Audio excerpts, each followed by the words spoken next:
আসসালামু আলাইকুম রহমতুল্লাহ। কে বলছেন, কোত্থেকে বলছেন? ওয়ালাইকুম সালাম।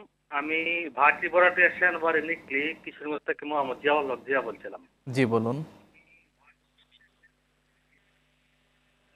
আমার প্রশ্নটা হচ্ছে, ইফতারের সামনে রেখে দোয়া কবুল হয়, এটা আমরা শুনি প্রায় আলেমদের মুখে।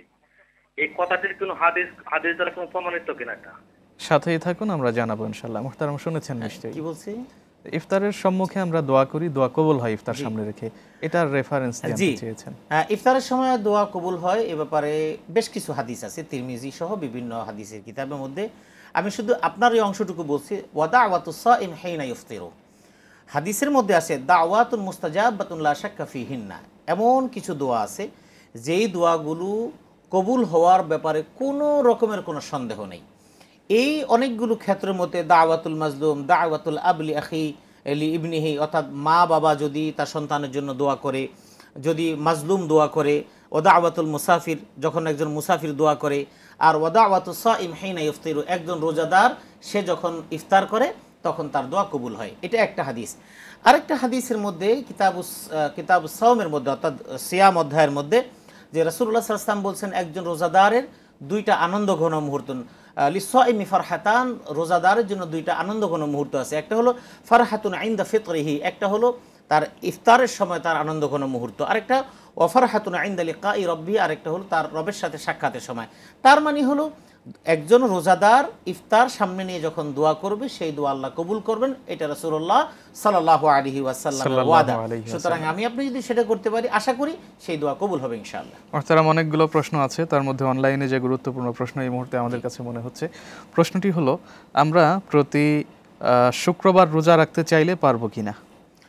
জি না, প্রতি শুক্রবার রোজা রাখার ব্যাপারে হাদিসে নিষেধ রয়েছে যে রাসূলুল্লাহ সাল্লাল্লাহু আলাইহি সাল্লাম বলেছেন তোমরা শুধুমাত্র শুক্রবারকে রোজার জন্য নির্ধারিত করবে না। কারণ হলো শুক্রবারটা, এটার অনেকগুলো নাম দেওয়া হয়েছে। শুক্রবারকে জুমা, ইয়াউমুল জুমাআতি ইয়াউমু সাইয়্যিদুল আইয়াম, জুমার দিনটাকে বলা হয়েছে সাইয়্যিদুল আইয়াম, অর্থাৎ সারা সপ্তাহের দিনের সর্দার বলা হয়েছে। রোজা যদি রাখতে হয় তাহলে সোমবার অথবা বৃহস্পতিবার। আপনি যদি 2 দিন রাখতে পারেন বেটার, আর যদি 2 দিন না রাখতে পারেন তাহলে একদিন রাখেন, বৃহস্পতিবার রাখেন। 2 দিনের রোজার, কিন্তু শুক্রবারকে স্পেসিফিক এ ব্যাপারে শুধু শুক্রবার জন্য রোজা রাখার নির্দেশনা, এটা আল্লাহ রসুল নিষেধ করেছেন। যদি আপনার কোনো রোজা রাখতে গিয়ে যদি শুক্রবারটার সাথে চলে আসে সেটা নিষেধ না, কিন্তু একেবারে ফিক্সড করে জুমাবারটাকে রোজার জন্য ফিক্সড করা যাবে না, এটা রাসূলুল্লাহ সাল্লাল্লাহু আলাইহি ওয়াসাল্লামের নিষেধ রয়েছে। জি মুহতারাম, আর একটা ফোন আছে আমাদের কাছে। আসসালামু আলাইকুম। ওয়ালাইকুম সালাম। জি সাহেব, ভালো আছেন আপনারা? আলহামদুলিল্লাহ। বলুন, কি প্রশ্ন আপনার?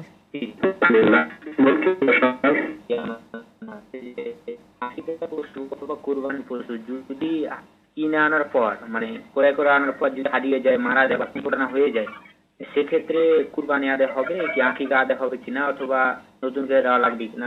সাথেই থাকুন, আমরা জানাবো আপনাকে। মুহতারাম, কোরবানির পশু ক্রয়ের পরে যদি মারা যায় সেক্ষেত্রে করণীয় কি? কোরবানির পশু ক্রয়ের পরে যদি মারা যায় তাহলে সেক্ষেত্রে শরীয়তের হুকুম হলো কোরবানিটা ওই ব্যক্তির জন্যই করণীয় যার উপর কোরবানি করার মতো সামর্থ্য রয়েছে।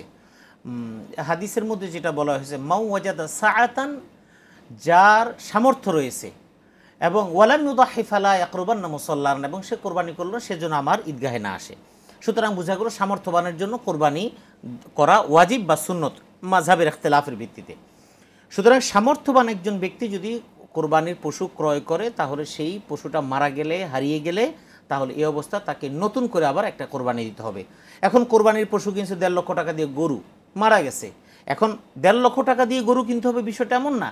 এখন তিনি একটা বকরি কিনেও তিনি কোরবানির হক আদায় করতে পারেন, কিন্তু তাকে কোরবানি আদায় করতে হবে, কারণ যেটা কিনেছেন এটা কেনার কারণে তার উপরে এখন হুকুমটা আরও বেশি ওয়াজিব হয়ে গেছে।